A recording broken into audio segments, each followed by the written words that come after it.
दबंगों के हौसले कितने बुलंद हैं उसका अंदाज़ा इस बात से लगाया जा सकता है कि उन्होंने एक पत्रकार पर ही बेखौफ तरीके से हमला बोल दिया।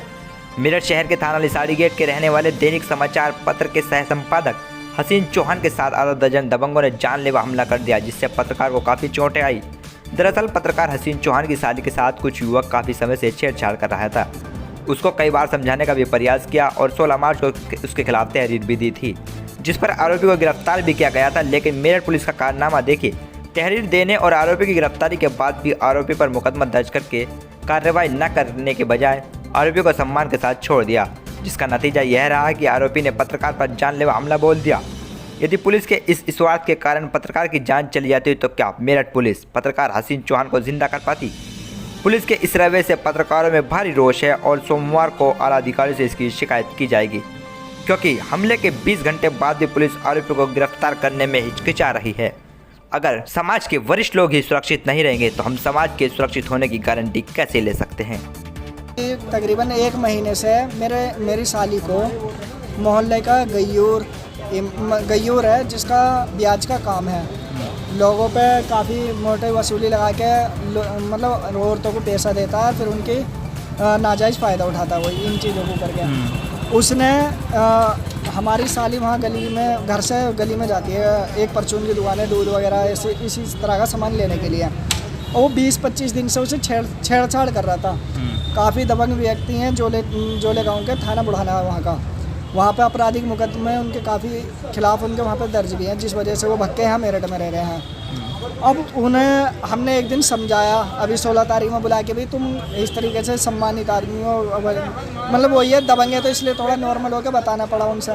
तो उसको लेके मेरे बड़े भाई के साथ में उन्होंने बदतमीजी करी, धक्का मुक्की करी थी, जिसकी तहरीर मैंने इंस्पेक्टर साहब को 16 तारीख में थाने पे जाके दी थी। मैंने इंस्पेक्टर साहब ऐसे इस बच्ची है वो, उसके साथ में ये हरकत कर रहे हैं इस तरह की। इंस्पेक्टर साहब ने जब पिलोगड़ी चौकी को वो कॉल करके कहा और वहाँ तहरीर पहुँचाई, उसके बाद में वहाँ से उसे उठवा लिया, मतलब पुलिस ले आई जाके। लाने के बाद में जो गय्यूर है उसने जिन बच्चों के हाथ में मतलब वो नंबर वगैरह भेजता है कि मुझे कॉल कर देगी, तो उस नंबर मतलब उन बच्चों से बुला के मैंने गवाही भी दिलवाई। उन बच्चों ने बताने के बाद में मैं वहाँ से चला गया। उसके कुछ देर बाद में उसे वहाँ से छोड़ दिया।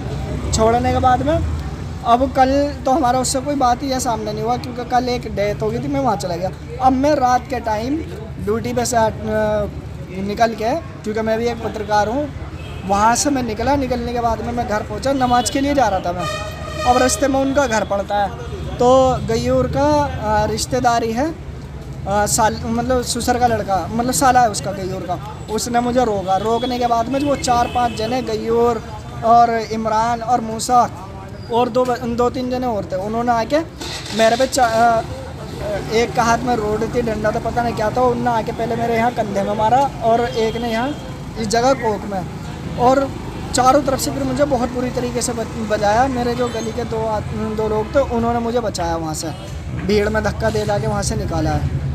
किस बात को लेकर मारपीट की गई थी? ये मारपीट इस चीज़ को लेकर की गई है कि मैंने उसकी कंप्लेंट लिसाड़ी गेट में क्यों करी। तो क्या लग रहा है आपको, पुलिस ने क्यों छोड़ा है? खुद पत्रकार हैं। देखो जी, या तो उनकी पावर इतनी होगी कि पुलिस दबाव में थी, या पुलिस ने उनसे घूस ली होगी। सिर्फ यही 2 चीज़ हैं।